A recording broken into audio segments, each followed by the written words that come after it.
think I'm recording. You're the first very close. one. Yes. There, yes. And there she is in the dark, in the silhouette. Turn around so I can get your face. There we go. Hi, Peyton. Can you say hi? Camera is panning too fast. The camera always tells me that.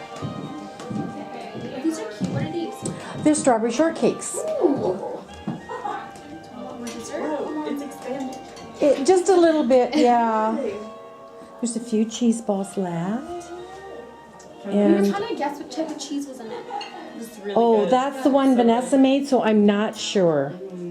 I was trying to say cherries. Pavlova, I'll bring a spoon out, but it is frozen right now. Okay. Needs another 20 minutes. Okay. Yeah. Awesome. It's a hazelnut mocha. So Gruyere, mushrooms, and then there's goat cheese on the baguettes, which are all over there with rosemary and grape. These are arranged so neatly. And they're so pretty. They're so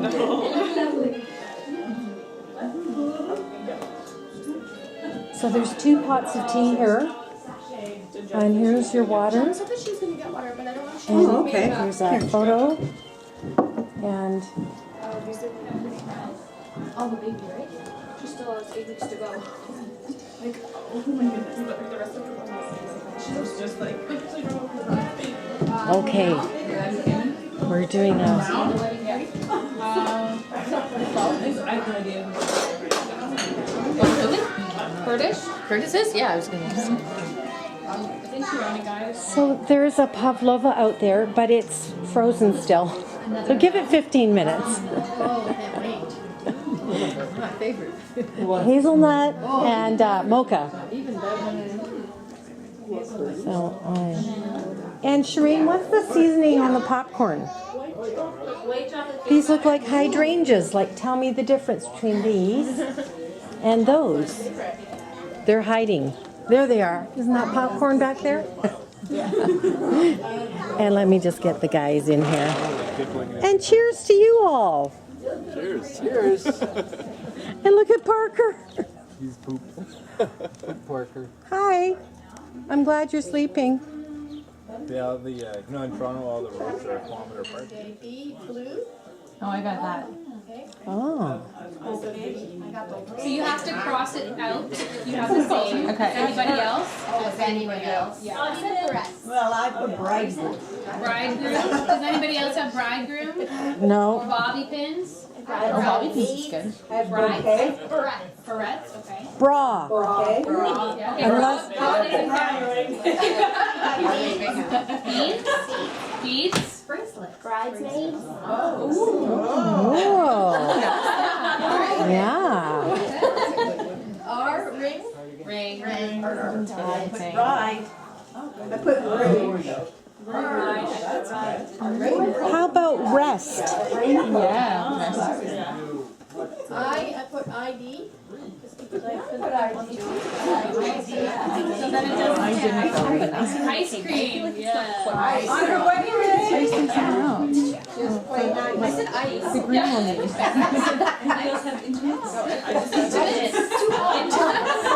Oh, intimate.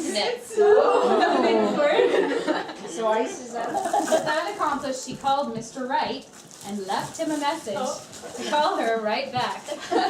She left to meet the florist who had left her a message that they had the right flowers for her. Mr. Wright called her right back and said he left a message for the preacher right down the road, called him right back, and that he had just left work and he would be right over. She left the florist and ran right over to meet Mr. Wright right away. They discussed what was left to do. Who will be the right best man? She left that up to Mr. Wright. Mr. Right. I'll get the right maid of honor. Right away, they started shopping for the right rings. With that done, the next stop was to order the right cake. Mr. Wright could clearly see his future Mrs. Wright was on the right track. After a long day, they were both left exhausted. All that was left to do was get right home, see if any messages were left while they were out. Sure enough, Mom had left a message that the church right down the road was available. So she requested it right away. Now, that was not left to worry about. Let's call it a day. Whatever is left to do can be left until tomorrow. They agreed, and with a kiss, he left, and she went right to bed. Right to bed. Yay! Laura got left with a gift. I like that. Well done.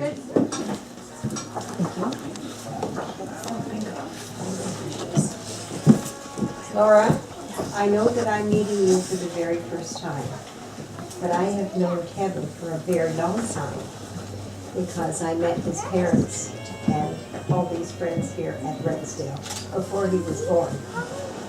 So, because I respect and think very highly of Kevin, he must be a very special person because he has chosen you to share the rest of his life with. I have had the privilege of knowing Kevin for over 30 years, or what is Kevin, 28? My husband and I joined Rexdale Alliance Church in 1984. We knew a whole group of young boys through the association of their parents. One year I committed to teaching a grade 4 Sunday school class. I didn't just get one of the group of boys. I got the whole mischievous clan, along with one girl. There was Kevin, Simon, Brock, Thomas, Samuel, and Lindsay.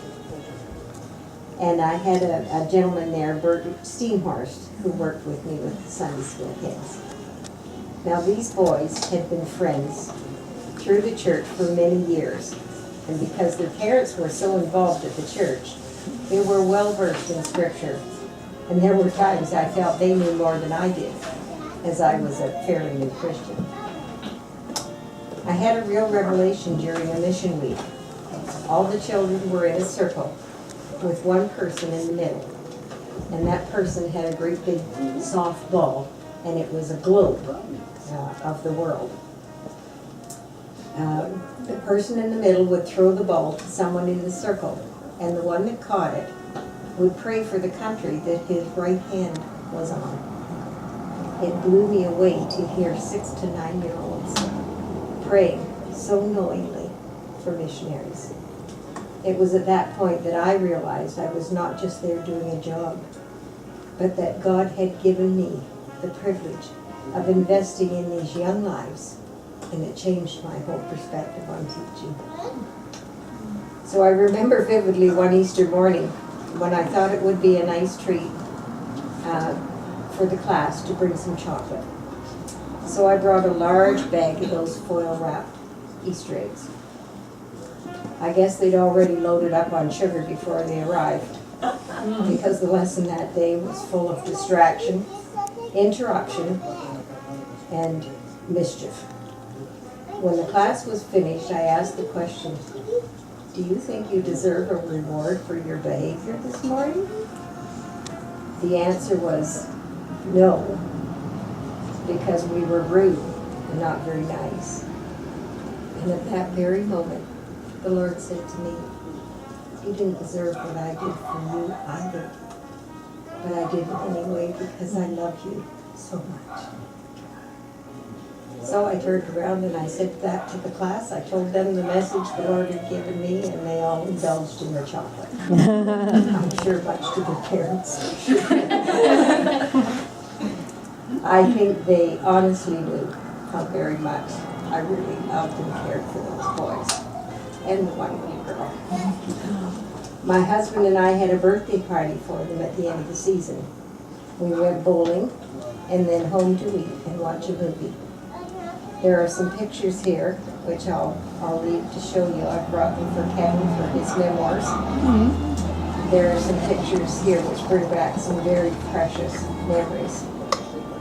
I've heard it said when children are dedicated in our church that it takes a community to raise a child. Because I have been in the church for 31 years, it has been my privilege to watch with interest some of the children, and particularly today, Kevin, grow from infants to teens to young adults. It's always a thrill when meeting them today to be received with love and respect. And I guess the next step will be you bringing your little ones. Laura, you have found a very special person in Kevin. He loves the Lord. He loves his family. He has loved and served his country. And now he is committing to love and share the rest of his life with you. This is a beautiful gift from the Lord. Don't ever take your marriage for granted or treat it lightly. As in 1 Corinthians 13:4 says, always protect, always trust, always hope, and always persevere. Love never fails. So I would like to bless you as you start a whole new chapter in your young lives. May God always be the silent listener and partner in all your conversations and decisions, and bless you with a love that will grow and mature daily to run the distance. Love is for a lifetime, Lord, and I wish you both all the best. I've got a little thing that, as I was reading today, can I take a minute just to read this? Sure. This is from Larry Crabb, and it's called Real Love. I was sitting on an old worn-out velvet love seat in the preacher's living room. Nestled close beside me was Rachel, my beautiful bride-to-be. It would have been difficult to slide even a thin book between us. Across from us, in separate chairs, perhaps 10 feet apart, sat the preacher and his wife, both in their late 70s. She nodded her gray head and smiled and listened and rocked as her hands worked a rapid rhythm with yarn and knitting needles. He was relaxed into an old stuffed recliner, busily jotting notes in a small, well-used black notebook.